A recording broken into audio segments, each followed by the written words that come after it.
राष्ट्रीय स्वयं सेवक संघ आरएसएस एक तारीखी नाम है और इसकी तारीख से जुड़े हुए कई अध्याय हैं। आरएसएस को सबसे पहले उसकी गतिविधियों को बैन देश के गृह मंत्री सरदार पटेल जी ने किया था। आरएसएस के हेडक्वार्टर नागपुर में 52 साल तक हिंदुस्तान का तिरंगा नहीं लहराया गया।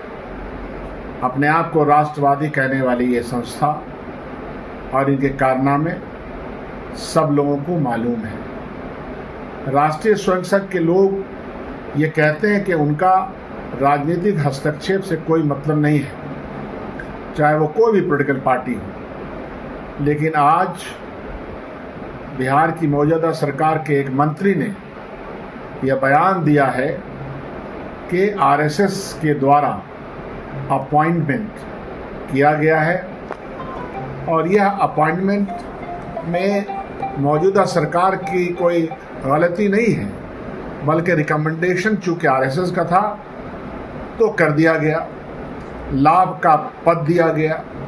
सवाल यहीं से शुरू होता है कि क्या आरएसएस जो कहती है, हम तो ये जानते हैं उसका इतिहास, पूरा इतिहास जानते हैं, उसमें कोई लंबी चर्चा करने का आवश्यकता नहीं है। वो जिन गतिविधियों में लगी रहती है उसका भी एक इतिहास है। लेकिन अब वो सीधे तौर पर सरकारी तंत्र के साथ सरकारी लाभ में लगी रहती है, अपॉइंटमेंट करती है, करवाती है, अपने लोगों को घुसाती है। यह जो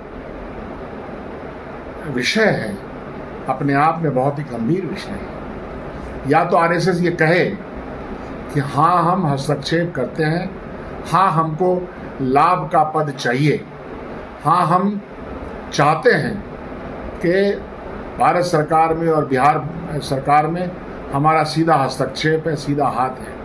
वो इस इनकार भी करती है तो हमारे यहाँ इसको हिपोक्रेसी बोलते हैं। हिपोक्रेसी मत कीजिए। आप सरकार में एंट्री ले रहे हैं, ले चुके हैं और आपकी गतिविधियाँ हमको मालूम है।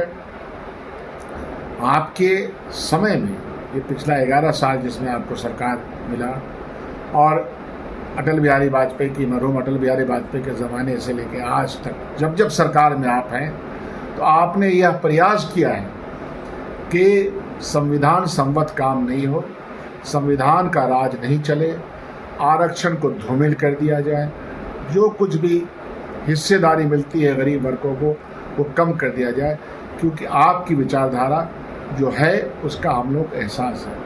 आपकी विचारधारा चंद % लोगों के लिए है।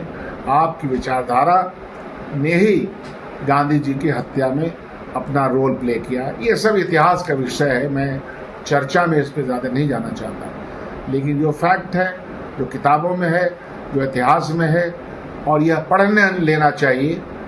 आरएसएस के ऊपर जब बैन लगाया सरदार पटेल जी ने, तो उन्होंने जो आरएसएस के चीफ को चिट्ठी लिखी थी, वो क्या चिट्ठी थी, उसमें क्या शब्द कहे गए थे। तो सीधा साधा ये बात है कि बिहार सरकार को इन सब कामों से परहेज़ करना चाहिए, लेकिन वो परहेज़ नहीं करेगी। हम इसकी घोर निंदा भी करते हैं और विरोध भी करते हैं।